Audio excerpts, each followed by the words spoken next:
chief starts today. You know, Don Russell.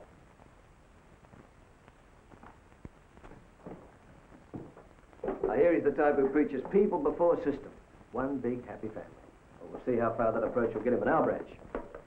What that place needs is organization.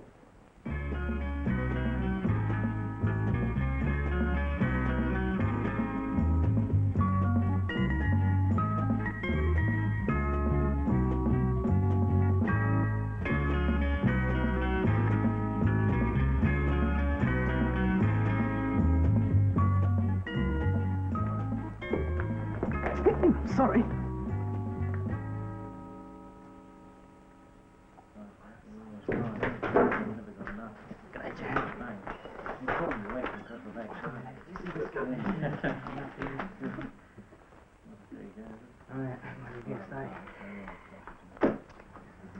Thank you very much.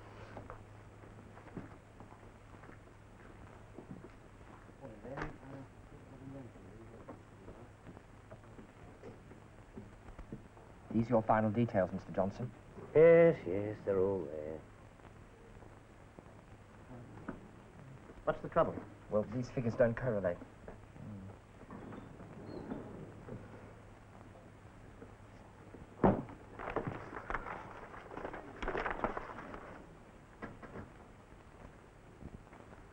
Won't keep you long now, Mr. Johnson.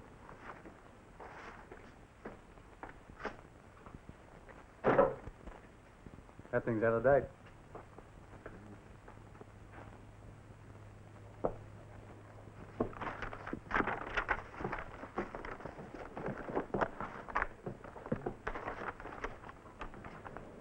Would you like to sign here, Mr. Johnson?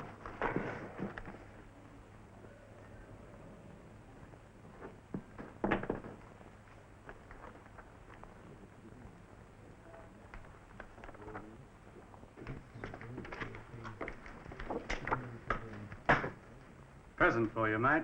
Yes, somebody likes me. What are you giving to me for?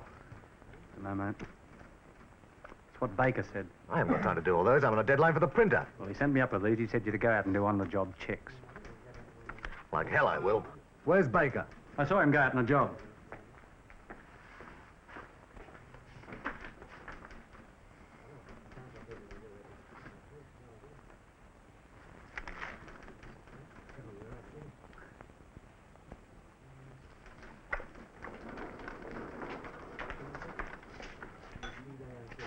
How's it going, Ted? Happy in the circus, Mike. Wish they'd give me a bit more to do, though. Oh, you'll be sorry one of these days. How's your wife liking it in the Big Smith? Bit of a change from where we come from. Pretty much of a country girl. I expect she'll get used to it. Suppose I'll even get used to this place. Our little branch was quite different. No one's told me anything here. Typical. What's Tom Baker like? Full bottle at the job. Yeah? Everything by the book. Mind like a computer. He'll get ahead. How about your boss? Cole Edwards. Yeah. Supercilious. Tell you the truth, I'm thinking of checking it in. Yeah? Oh, you can get some pretty good jobs with some of these big architectural firms. Now, the trouble with this place is you feel like you're working in a sort of a vacuum. What anyone else is doing, you wouldn't know. There used to be a staff bulletin, but it fizzled out after 3 issues. The whole of this place needs a good shake-up. Now, look here, Steve. Our section's got a reputation to keep up. Throw us the job, we'll do it, no problems, right? That's not the point, Tom. You know I'm on publications. I've got a printing deadline. I'll never make it if you keep swinging outside inspections on me. It's all a matter of work allocation. I go for staff interchangeability. I want to say that any of you fellas can take up or leave off any of our jobs at any time.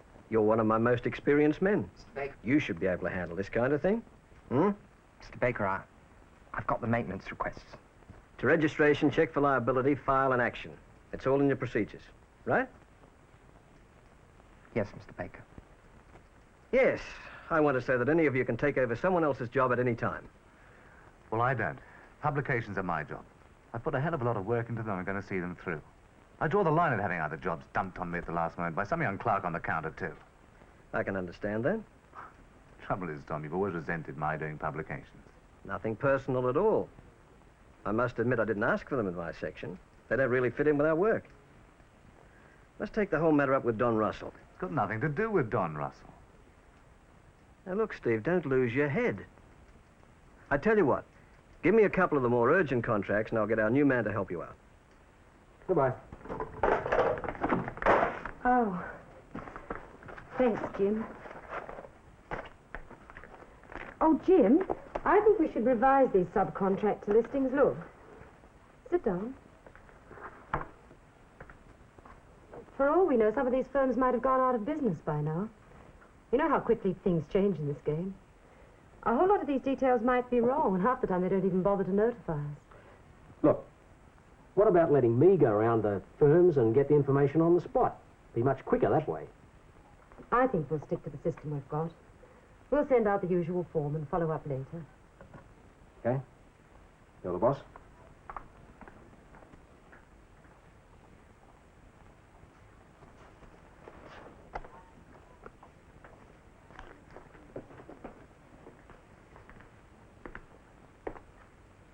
Everything okay? Why, yes. Yes, thank you, Mr. Cornish. Yes. Well, I'm off to a section heads conference. Look after things here, would you please, Gail? Certainly. First one we've had with the new man. Getting more staff won't necessarily solve our problem. The answer is to make better use of the people we've already got. Oh, that's easy said than done. Look, now, Well, you know my view? Now, look, Tom, just let me... Well, you know my view, and I'll say it again. There's only one way to raise output. The organisation, man. Well, you've got to admit, I make it work. What gets me down is the way you can't rely upon people to carry out work on their own. I mean, some of the types we're getting these days. A little old-fashioned discipline's the only answer I know. Now, I can't say I agree with you, Harry. Yes, you've got to have your rules, for sure, but you won't get your best work out of people by beating them over the head with regulations. You cop some of my problems on the counter. Any problems where you are, John? Well, we have our share. But I've found that in general, if you treat people as responsible workers, they behave that way. I've had fairly good response with that approach anyway. You've just been lucky with your staff. No, they're no different from anyone else's. Well, I still can't see how you can achieve results if you don't have the material to work with, Don. We've got the material. We've got it right out there. We've got people. Look, good supervision has always had a basis of systematic organisation. And if we can find ways of improving it, so much the better. But organisations are people. It's their energies, their abilities that make it work. You'd have a hard time trying to get some of that mob moving. That's our challenge, then. Now, what about these work reports? Oh, by the way, I'd like to congratulate you all for putting me into the picture. I feel now that we're all agreed on what our objectives are. And that's what we've got to get through to our people. I still can't see how this is any magic formula for raising our work output. There's no magic in it, Tom. It's just one of the number of aspects we've got to keep working at. And another very important one is the planning ahead for the development of our people. You've got the staff reports. They're only half the story. As we're all aware, reports sometimes show us more on the people making them than they do on the people being reported on. Now, I mean more than that. I mean assessing not only what each person is contributing at present, but their potential. I mean considering not only their present skill, but on how we can prepare them for future responsibilities. I mean showing real concern for them as our people. Big new building down the road a bit. One that looks like a concertina. I heard they're not a bad outfit. Mate of mine works there. It'll be all right for you. I've still got 2 years of my diploma. Yeah, if I can stick coal that long. And that is if he doesn't get me first. Mike, here a sec. Take a look at this. Whose job is it? Johnson's. Looks okay. What's the problem? Now, that alignment seems a bit close. That's been checked by survey, though. No. Looks okay to me, as long as all Johnson's figures are correct. Oh, well, just a hunch. No, Cole thinks I'm the born quibbler. No sense in stirring more trouble, eh? Lunch.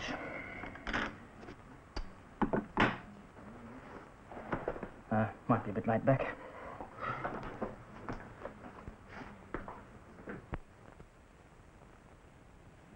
I've got my section organised for survey work, Don. The publications are holding it up. Oh, it's not your fault, before your time. There used to be a bit too much of this casually passing out work here and there. It's high time we got more system about our work allocation. Steve's had quite a bit of experience on the publications now. That's right. How's he making out? Oh, he's keen, that's the trouble. He's going overboard trying to perfect them, and my work's getting behind. The whole thing's gone far enough. Work is work as far as I'm concerned. We're not running a happiness club. Come off it, Tom. That's a pretty dismal outlook considering the number of hours we spend at work. No, if Steve shows enthusiasm, it'll mean he'll produce a far better quality job. You must be Ted. I'm Russell. Glad to have you with us at the State Branch. Thank you very much, sir.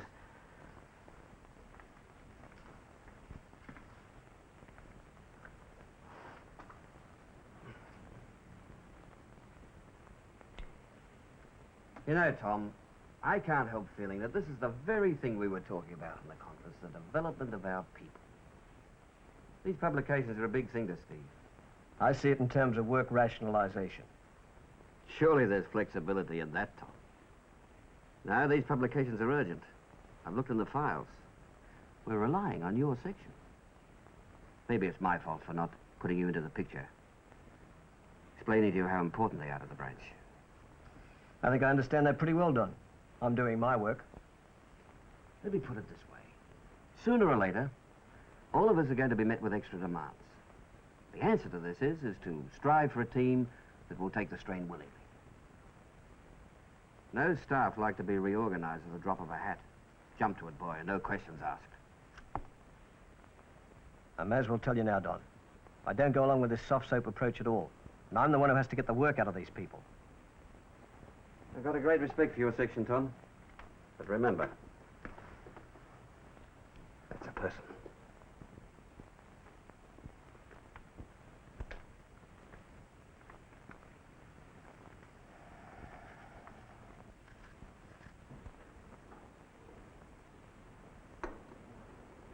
Penny for it. Black coffee, please. You don't look too happy. What's up? Oh, nothing. Come on, girl. Oh, well, it's Jim. Nothing new. He's just never forgiven me for getting this job. Look, Gail, you don't have to put up with this sort of thing. Thanks. What can I do? Well, you could tell him to take a running jump at himself. Well, hardly my style. Well, you could report him to John Cornish, for one thing. I can't start putting people in. Besides, would practically be admitting I'm a failure. You are not a failure, and you know it. But this is good. I know the boy's got ability, Don, but... But what? Well, for one thing, he's always late. Late in the mornings, late back from lunch. What have you done about it? Oh, the usual. Lectures, threats. Doesn't make the slightest difference. Well, I feel at the moment either he starts coming in on time or he gets out of my section. Come on, Cole, let's not make too much of this. Well, it isn't only that. They're out of their tiny minds. Look, why can't they incorporate these two procedures in one? For one good reason. It involves other sections besides ours. Not to mention head office. If we followed head office routine, we'd never get through the stuff. Well, all those great lists of instructions, they just don't work in practice. If you think you have a better idea, young man, why don't you formulate it coherently and put it on file? On file? Oh, baby, that would be the end of it. The bright kid, knocking all the old routines. There's going to be more and more of that. And probably not such a bad thing either. I wouldn't mind if he put his ideas up in the proper manner. But all this arguing, it's bad for the morale of the section. Now, if we could change this set of questions, I mean, it's no wonder the builders get them wrong. Look, if we could give them an information sheet first. The special report last year gave very good reasons for setting it out this way. Well, that report's just fantasy as far as I'm concerned. I only read it for laughs. Really? That report took 3 months of hard work to compile. You know, you've got one tremendous thing going for you with young people like Gil. What? Their need to learn. Their need for you as a teacher. Oh, Gil thinks he doesn't need to learn. He wants to tell me. You really believe that, Cole? I see these kids as very vulnerable. They need your approval. We'll need 3 weeks to vet the applications. Really, Gil, in an official letter? A wide range. Can't stand that phrase, overdone. My dear Gil, you might at least spare us the split infinitive. kind of creative energy we need. We can't afford to lose these people, regardless of how we feel about them ourselves. Look, Don, I quite like the boy. Lord knows why. Well, you've got it half made. How do you mean? Well, I don't know why I think I can advise you, Cole. How to get through baffles me at times. I find it with my own children that I've got to keep reminding myself that it'll only work if I accept them as people in their own right. I've got to keep telling myself awfully hard. But I'm waiting to start. My men are just hanging around. You should have it in a day or so, Mr. Johnson. I've just checked with our design section, and they put the final okay on it yesterday. Now, look, I'm getting pretty fed up with you mob in here. First it's on, then it's off. On and off. It's as bad as the Opera House. What's the trouble, Mr. Johnson? Perhaps I can help. I'm still waiting for that final okay. Now, this is the third time I've been in to inquire about it. Look, I've got men hanging around waiting for this job to begin. Now, just a moment, Mr. Johnson. We wrote to you 2 or 3 days ago. Yeah, I I told know you there you would be some delay. Now, you can't expect to get them back for 2 or 3 days. Well, why not? They're going to be held up for at least a week. But why are they going to be held up again?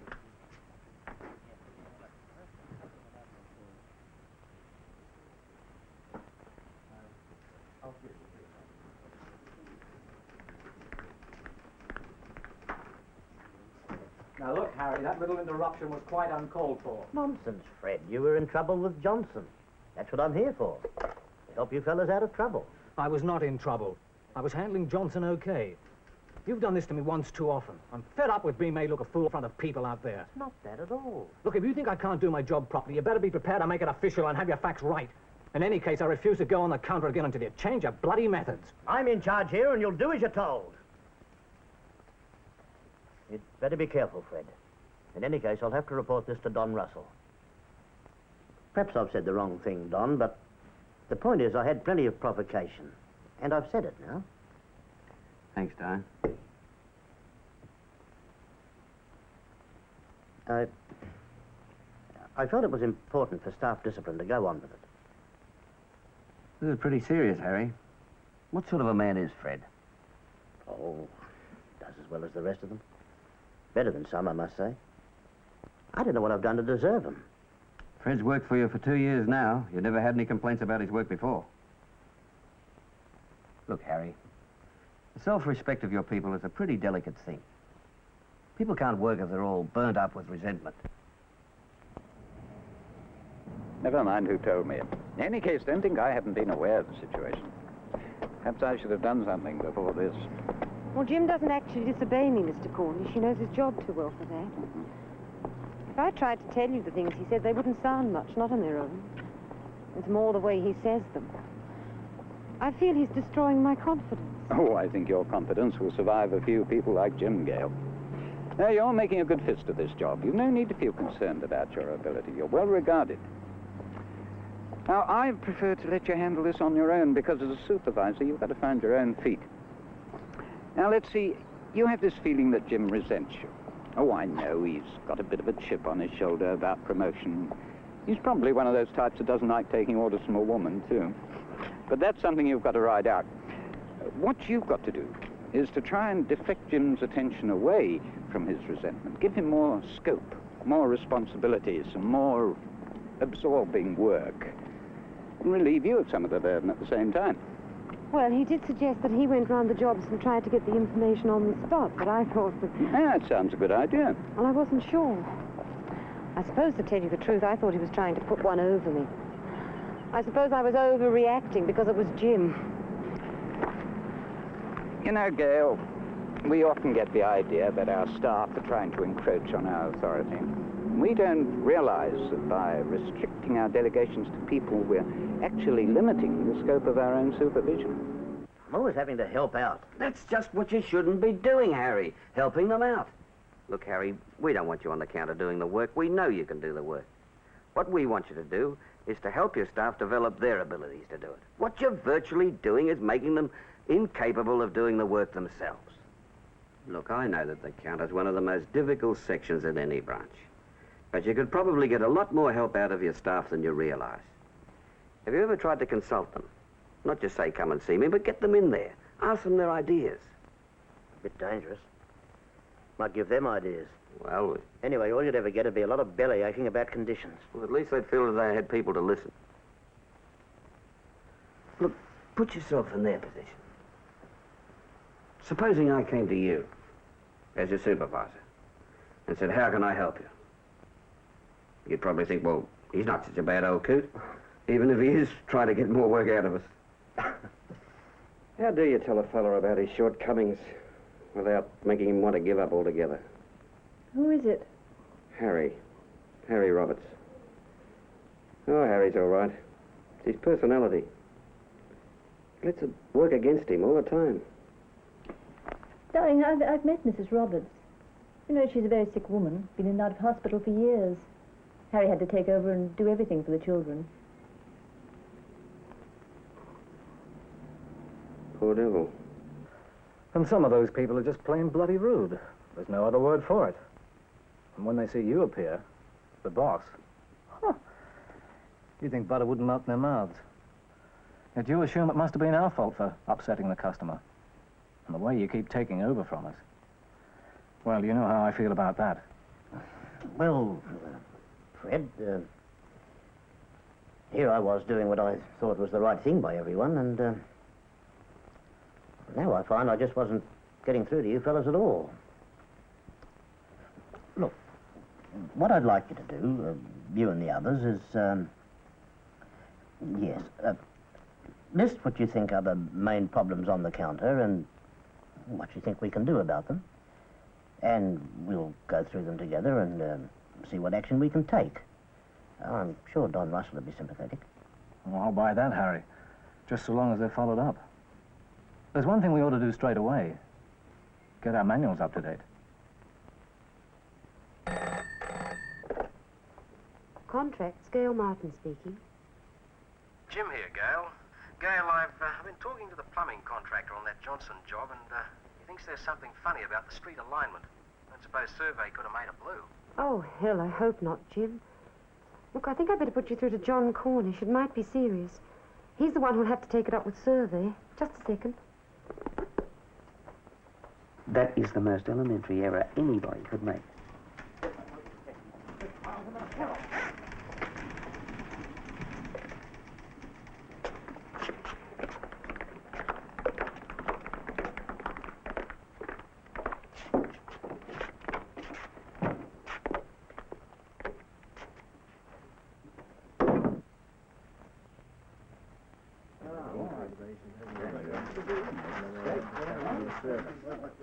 Well, Ted's an idiot.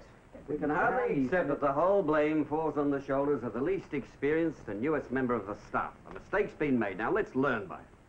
That's all I can say. Everybody clear on what they've got to do? Yes? Yes, I You think do it so. straight away. Right. Well, we'll see you later, Don. Yes, thank you. Oh, I'll let you have that report.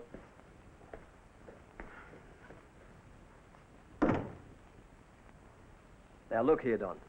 You know the trouble started at the counter. Johnson filled in the wrong figures. But we should have picked up the error, Tom. Ted was supposed to come to me as an experienced man from another branch. He should have been up to it. You can't accuse me of not delegating work. Yes, but giving a person a job he can't handle can be just as serious as trying to do everything yourself. Perhaps we should look a little closer at the way we handle our junior staff. I explained to him exactly what to do. One thing I do pride myself on is clear instructions. Doesn't necessarily mean he understood. And he has to ask if he's in trouble. Yes, but that's just it. People don't always ask when they're insecure. Often the very reason they don't ask. They're too insecure to risk having a thought that they don't know. Oh, don't throw one of your sermons at me, Don. I've been running my section efficiently for some time now. And if it wasn't for those damn publications, it could be a darn sight more efficient. Steve could have done the inspections himself. All right. We're all at fault somewhere. Design will fix up the plans. The rest of the backlog seems to be in your court. Get your men cracking on it, will you? Even if it means a bit of overtime.